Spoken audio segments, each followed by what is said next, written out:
Majid, let's start with a quick word on how you've tailored your campaign to voters in the local area. So we're campaigning on a lot of the issues that voters nationally and locally care for, such as housing. It's a big issue, of course, in London and in this constituency. I brought party president Tim Farron from the Liberal Democrats to the area to campaign with me on the housing shortage.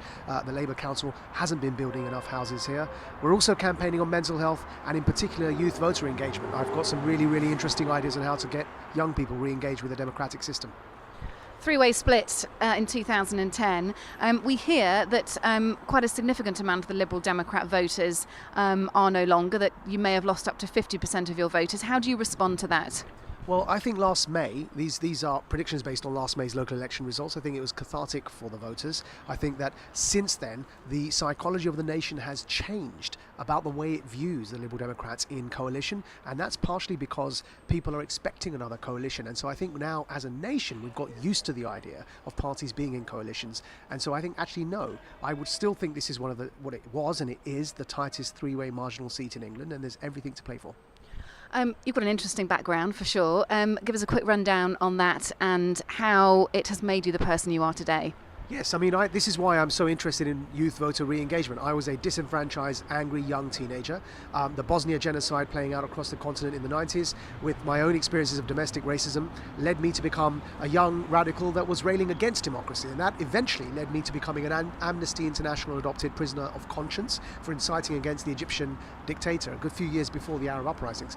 But my journey eventually led me to decide to re-engage with the democratic process. I founded Quilliam, which is the world's first counter-extremism organisation to challenge Islamist extremism, and in fact voted for the first time in my life in 2010 for the Liberal Democrats, and I'm proud to be a parliamentary candidate now. And the message that sends to young people that it is possible to re-engage, it is possible that democracy can rehabilitate and embrace people that used to challenge it and disagree with it in this way, I think the symbolism behind that is crucial for healing our nation once more.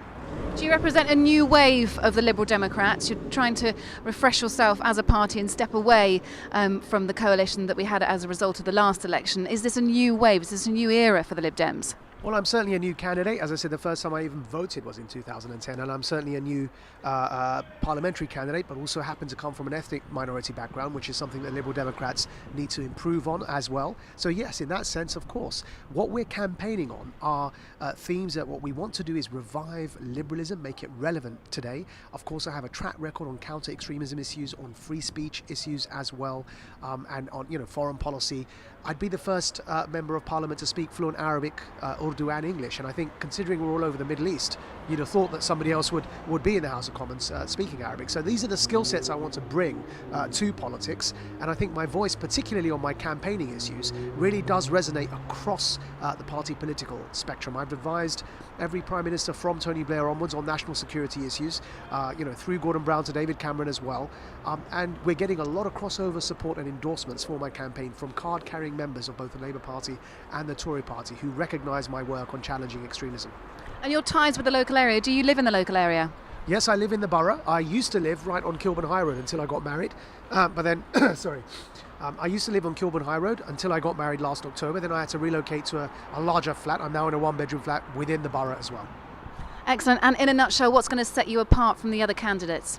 I think what I'm standing for, I'm saying to people I'm the unity candidate. I'm able to bring people together from across the party political spectrum, as I've done on the extremism agenda nationally with my work, my day job through Quilliam, and I'm getting in my campaign cross-party support. There are volunteers on my campaign, both from the Conservative and Labour backgrounds. And what I'm trying to say is at a time like this, yes, we need a stronger economy, we need a fairer society, but we need, in times where populism is on the rise, where the politics of division is on the rise, where far-right populism, Islamist extremism and nationalism, whether in Scotland or across Europe we see with Golden Dawn in Greece, when people are pulling themselves apart, what I call the politics of division, it's about time we stood firm on liberal, small L liberal human rights platforms and bring people together on those common values. And that's the sort of candidacy I hope mine represents.